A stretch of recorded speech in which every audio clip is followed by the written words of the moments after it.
الله أكبر الله أكبر الله أكبر الله أكبر الله أكبر الله أكبر الله أكبر.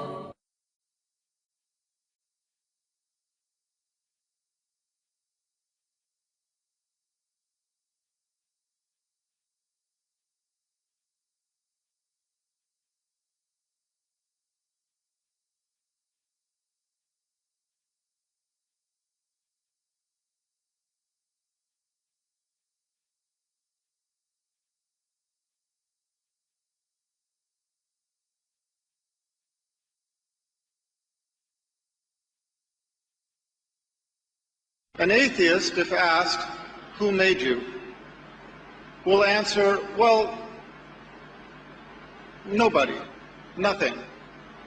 We, as a creation, are the result of the Big Bang, which brought the universe into existence, and we are the result of evolution, which brought life into existence and the diversity of life as we know it. That is the atheist answer. But does that answer make sense? I would submit that it does not, and here is the evidence. To begin with, let's look at the Big Bang. First of all, let's understand that the Islamic religion does not have any problem with the Big Bang. Islamic religion does not deny that the Big Bang happened. The Islamic religion, however, teaches that the Big Bang was under the control of the Creator. Now, which makes more sense? For us to believe that it was a random event, or that it was under the control of the Creator? To begin with, the Big Bang did not start with the explosion. The Big Bang started long before. Before the explosion, there was a primordial dust cloud, a dust cloud in the nothingness of space, which drew together as a massive hyperdense core of mass and energy, and it was that exploded. So where did this dust cloud come from? Where did the primordial dust, where did the energy come from for this explosion? If there is one thing we know from science, it is that we do not get something from nothing. In the explosion, it was the greatest explosion in the history of our universe. It blew everything outward to the universe as we have it today, which is expanding as we know it. And yet we are to believe that this supposedly random event resulted in the perfection of the universe as we know it, whereas any other explosion results in destruction and chaos. We are to believe that the Big Bang resulted in the perfection of the universe as we know it. This is an example where science contradicts science. What do I mean by that? If you are going to explain the universe on the basis of science, you cannot have science contradicting the science that explains the existence of the universe. In science, there is a general principle called entropy. Entropy is the principle that unless there is a greater control over a process, the process tends to chaos. Now let's put it into real-world terms. It does not matter whether you are talking about your child's bedroom, the kitchen sink, your workplace, or a complex chemical reaction. If it is not under control, it generates into chaos. If your child does not clean up his room, if somebody does not control the dishes in the sink, if somebody does not control the chemical reaction, the result is going to be random and chaos.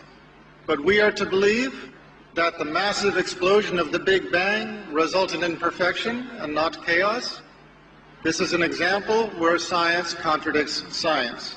In the same way, when the atheists explain our existence as living beings, they use the example of evolution, natural selection. First, there was a single-cell organism. from the single-cell organism, evolved all of life as we know it. But you know, if there's one thing that we know from our lives, it is that if you look at something, you know where it came from. If you look at a painting, you know that there was a painter. If you look at a sculpture, you know that there was a sculptor. If you look at a building, you know that there was an architect and a construction company. And yet we are to look at creation and think that there is not a creator. This is the proposal. The proposal of the atheist is that we evolved by natural selection with the absence of a creator. But I have a question for those who put forward this theory. Natural selection can explain a lot of things. It can explain the diversity of species. It can explain the fossil record. It can explain where the dinosaurs came from and where they went to. But how can you explain where the soul came from? If you believe in the existence of a human soul, how can you explain this as having evolved? For that matter, how can you explain life as having evolved? And what do I mean by life? I mean the power that gives a body, once assembled, to live. We have reached a point in science where we can transplant virtually every organ of the body. We can make a Frankenstein if we so desire, but not all of the world's scientists over the history of mankind, if you brought them all together, cannot make them live. We cannot even make the wing of a gnat in the perfection that it has been made by our Creator. And we cannot give a body life. That is why, once dead, medicine is not able to revive a dead person, even when their organs are still functioning. So, the explanation that we developed from natural selection is another example where science contradicts science. We have the example of millions of years of evolution or natural selection, and the proposal is that everything in our existence, if we don't have some control over it to keep it in order, everything degenerates into chaos, except for the Big Bang and except for evolution. Those two things, just by themselves, they tended toward perfection. Well, there are some people who accept that explanation, but I submit to you that it is not of those who are enlightened, it is not of those who have open minds or open hearts who accept that explanation. The Arabs have a story that they like to tell. A Bedouin is traveling in the desert. He comes upon an oasis, and in the oasis there is a perfect palace. Now, there are no building materials around. He finds another nomad and he asks him, "Where did this palace come from?" And the nomad said, "Oh, subhanallah, glory to be our Creator, you would not believe where it came from. First, the wind blew so hard that it shaped the rocks into perfect cubes with square edges, and it tumbled the rocks over the desert until they all fell together in the shape of this palace, in perfect assortment. And then the wind blew the dust with some, hairs and fibers from the trees into the cracks and brought the rain, and that made the cement that cemented it all together.